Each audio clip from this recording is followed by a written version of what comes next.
இப்போ ஒரு முக்கியமான பிரச்சனை என்னன்னா, 7 சனி, அஷ்டமத்த சனி, கண்டக சனி, அர்த்தாஷ்டம சனி.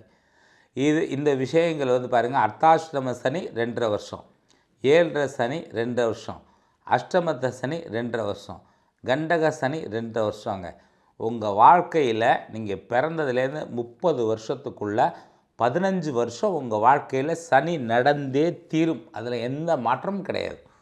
60 வயசுக்குள்ளே 30 வருஷம் நடக்குங்க.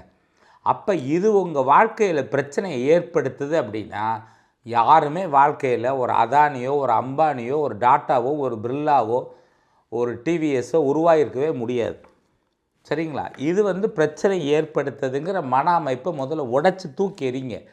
சனி உங்களுக்கு அனுபவத்தை கொடுக்குங்க. ட்ரெயின் டிக்கெட்னால் என்ன, அதை கேன்சல் பண்ணுறதுனா என்ன, வண்டி ரிப்பேர்னால் என்ன, வண்டி பஞ்சர் ஆனால் எப்படி அட்டன் பண்ணுறது, ஒரு சின்ன ஆக்சிடெண்ட்டு இது எப்படி அட்டன் பண்ணுறது, ஒரு ஹெல்த் இஷ்யூஸு அதை எப்படி அட்டன் பண்ணுறது, என்ன இந்த வெரைட்டியில் இப்படி ஒரு டாக்டர் இருக்காரா, இப்படி எல்லா அனுபவத்தையும் கொடுக்கக்கூடியதான் சனிங்க.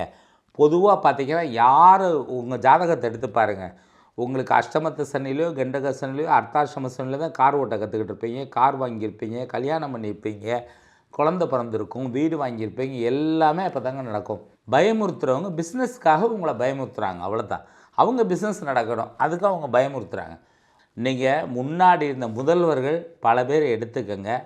நீங்கள் கலைஞர் கருணாநிதி ஐயா அவர்கள் இருக்கட்டும், எம்ஜிஆராக இருக்கட்டும், ஜெயலலிதாவாக இருக்கட்டும், முதல்வர்கள் பல பேரோட வாழ்க்கை எடுத்து பார்த்திங்கன்னா எல்லாருமே 7 சனி, அஷ்டம சனி, கண்டக சனியில் தான் முதல்வராக இருந்தாங்க.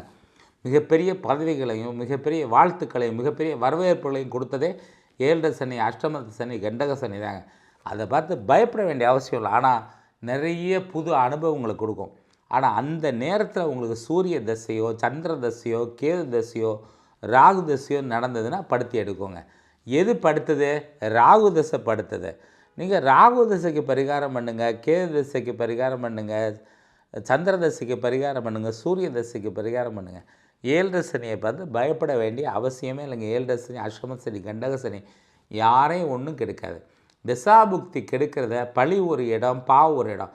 நம்ம கூட என்ன செய்கிறோம், ஒருத்தர் யாராவது ஆக்சிடெண்ட்டில் இறந்துட்டாங்கன்னா உடனே எமன் உயிரை கொண்டு போயிட்டார் அப்படின்னு நான் சொல்கிறேன். இல்லை, பஸ்காரன் மோதிட்டாங்க, காருக்காரன் மோதிட்டாங்க, ஆட்டோக்காரன் மோதிட்டாங்க, அநியாயமாக போய் சேர்ந்துட்டாருங்க அப்படி தான் சொல்கிறோம். பழி எங்கே போகுது? ஆட்டோக்காரன் மேலேயோ, இல்லை பஸ்காரன் மேலேயோ, இல்லை ஏதோ ஒரு இயற்கை மேலேயோ, இல்லைனா அவருக்கு இது ஃபெயிலியர், அது ஃபெயிலியர், ஏதோ ஒன்று. உங்கள் ஜன்னகால ஜாதகத்தை பாருங்கள், அதுதான் முக்கியமே தவிர இந்த பெயர்ச்சி பார்த்து பயப்படாதீங்க. நன்றி, வணக்கம். அடுத்த நிகழ்ச்சியை சந்திப்போம்.